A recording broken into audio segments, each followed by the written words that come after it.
British are coming. A cold spring night, a lone rider, and a warning.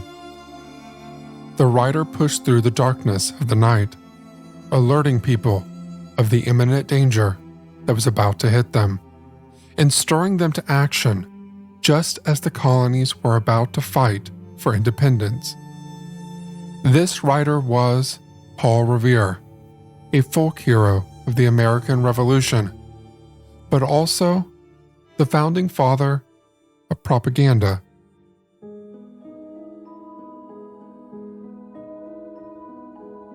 Welcome back, friend, to Hometown History. And in today's episode, we will see how Paul's ability as a craftsman stoked the fires of the American Revolution. Paul Revere was born on January 1st, 1735, in Boston, Massachusetts, which was part of the British Massachusetts Bay Colony at the time. His mother, Deborah Hitchborn, was a native whose family owned and operated several docks in the Boston Harbor, which were crucial for trade and commerce, playing a significant role in the city's economy. On the other hand, Paul's father, Paul Revere, was a French immigrant who later changed his name to Paul Revere to better fit into English-speaking society. I'm going to continue to call him Apollos throughout the episode. Apollos was a skilled silversmith, and like many immigrants of the time, he brought his trade with him to America. He had dreams, and he worked hard to achieve his place. He opened a silver shop in Boston, where he would craft beautiful and intricate pieces of silverware. Paul grew up in a pretty busy and industrious household, always seeing hard work around him.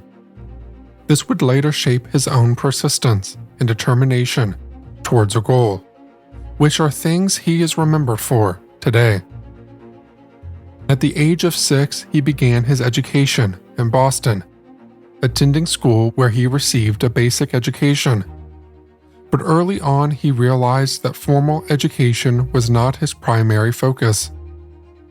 So by the time he was 13, he left school to apprentice under his father, learning the trade of a silversmith. Now, the life of an apprentice silversmith proved to be more demanding than he expected. Paul started with simple tasks, like creating plain plates and bowls. As he improved his skills, he moved on to more complex items, like cups, mugs, and eventually, cutlery and jewelry. The final stage of his training was engraving silver into unique and beautiful works of art. And he performed like a professional. Under his father's guidance, Paul became an extremely talented silversmith of his time, making both his parents proud. Especially his father, an immigrant who could see that his son was capable enough to establish a good career and make something good out of himself in the land of opportunity. Their relationship had a strong influence on Paul's life. So in 1754, when his father died, Paul was devastated and left handling the home by himself. With the death of his father, the Revere family was left without their main source of income.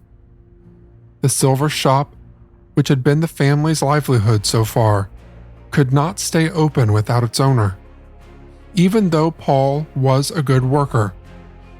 So to keep the business running, the Revere family partnered with one of Apollo's former apprentices. Then in 1756, 2 years after his father's death, Paul decided to join the military. This was during the French and Indian War, also known as the 7 Years' War in Europe. Soon after he joined, Paul's knowledge of metallurgy, which he gained from his silversmith training, earned him a promotion to second lieutenant and an artillery regiment. But military life was not easy for Paul. The harsh conditions and consistent threat of battle were a completely different thing compared to the silversmith shop in Boston, where he worked. So although he served with distinction, it became clear to him that a military career was not his calling, after all. With that, after a year of service, Paul retired from the army in 1757. Upon returning to civilian life, Paul married Sarah Orne, a woman from a well-known Boston family. Together, they started a family that would eventually grow to include 16 children. With that cemented, Paul settled into his role as a husband and father. He also took over the family business, becoming a master silversmith and head of the Revere household. Life was comfortable, Paul was happy, and for a while, he just got to focus on family and work without worrying about much else. A dream for any man. He even became an important part of the Boston community, building a reputation as a reliable and trustworthy guy. But nothing good lasts forever, right? By 1763, the French and Indian War had ended, leading to major changes in British policies toward the American colonies.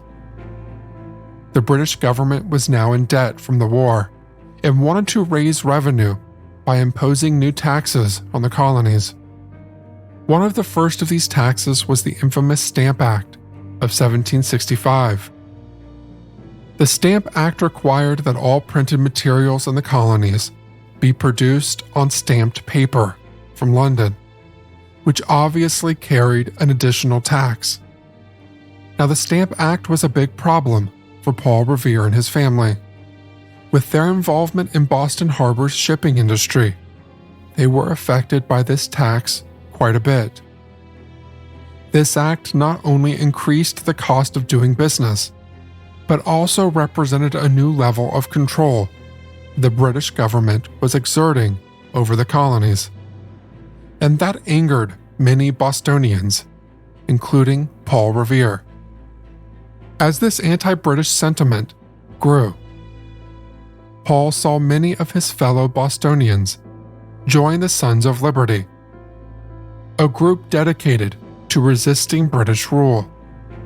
The Sons of Liberty were known for their public demonstrations and acts of civil disobedience, protesting the various taxes and regulations imposed by the British government. Paul joined their ranks and became an active member, meeting influential figures like John Adams and John Hancock. Samuel Adams, a cousin of John Adams, became the accepted leader of the Sons of Liberty, even though he was never officially given that title. His public speaking skills and ability to influence public opinion also made him a key figure in the resistance movement. But Adams knew that words alone were not enough. The movement needed visual propaganda to spread its message and rally support. And this is where Paul Revere's skills as a silversmith and his good reputation came into play. Paul started making engravings and drawings that depicted British tyranny and called for action from the colonists. These works were distributed widely, helping to spread the revolutionary message far beyond Boston. Some of Paul's notable works included images of American colonists being poisoned by the British warships in Boston Harbor, and scenes of colonial resistance. His engravings were powerful tools in spreading the revolutionary message and uniting colonists against their common enemy. It was a kind of peaceful protest, and he was only trying to awaken people to the reality of British oppression. Of course, things didn't stay peaceful for long. In 1770, tensions between the British and the colonists turned violent. An argument between British soldiers and Boston citizens turned into a deadly riot, which is now known as the Boston Massacre. British soldiers fired into a crowd of unarmed colonists and ended up killing 5 and injured several others. This event became a rallying point for the movement against the British, and Paul Revere knew it was crucial that everyone knew what had happened. He quickly created an engraving of the Boston Massacre, showing the British soldiers as ruthless aggressors. Not that people didn't know the British were oppressive, but after this incident, it stoked a fire in them. After this, from 1773 to 1775, Paul made several trips between Boston, New York, and Philadelphia, spreading news and gathering support for the cause. And these attempts were crucial in keeping the colonies united and informed. And then came the Midnight Ride.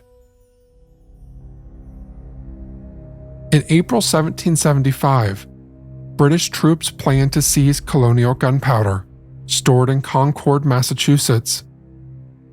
Paul Revere, along with William Dawes, was tasked with alerting his community. So Paul arranged for lanterns to be hung in the steeple of the Old North Church. 1, if the British were coming by land, and 2, if by sea. Then, on the night of April 18th, 1775, Paul and Dawes set out on their famous ride. Paul knocked on doors and alerted key informants who spread the word. This allowed the community to prepare for the battles of Lexington and Concord, the battles that marked the beginning of the American Revolution. As we know, Paul was not one to fight physically. He knew that from his time in the military. But that did not stop him from participating in the cause. He continued his work as a carrier and propagandist. Later, in June 1775, the Battle of Bunker Hill took place, and it was a fierce one.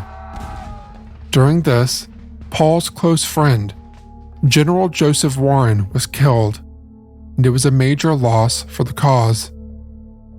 In honor of his fallen friend, Paul created another engraving showing the British attack on Charlestown and the destruction caused by the battle. Through his works, he continued to inspire and rally the Americans against the British to the very end. In 1783, after the Revolution ended, Paul Revere turned his attention back to his business, becoming a successful industrialist and even expanding his work beyond silver to include cast iron and other metals. As his business grew, he realized things would go faster if he had a standardized manufacturing process. It would also help with reducing costs and increasing efficiency. So he made identical molds for casting mass-produced items like stoves, ovens, window frames, and fireplace backs, allowing for more consistent and cost-effective production. In 1801, Revere opened North America's first copper rolling mill, producing rolled copper sheets essential for standardized products like shipbuilding bolts and naval ship sheathing.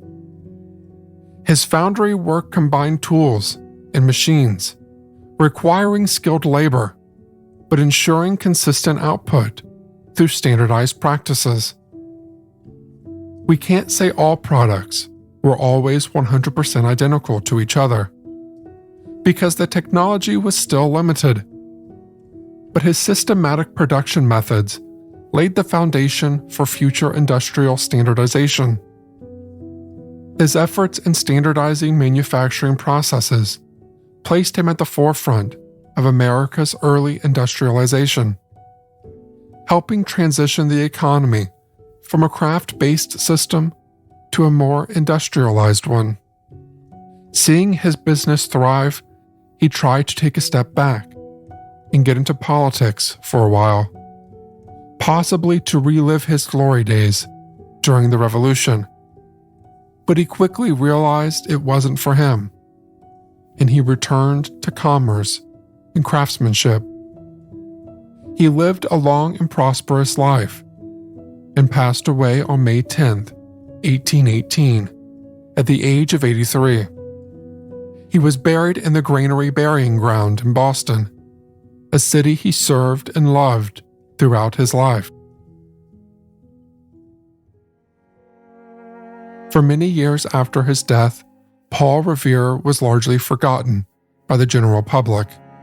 It wasn't until 1860, when poet Henry Wadsworth Longfellow wrote Paul Revere's Ride, that his name became famous again. Now, some people believe that Longfellow's poem romanticized the midnight ride, and the real story was different. But does that matter? Even if the midnight ride was not as dramatic as the poem suggests, it was a crucial moment in the struggle for freedom. And that is what Paul Revere should be remembered for.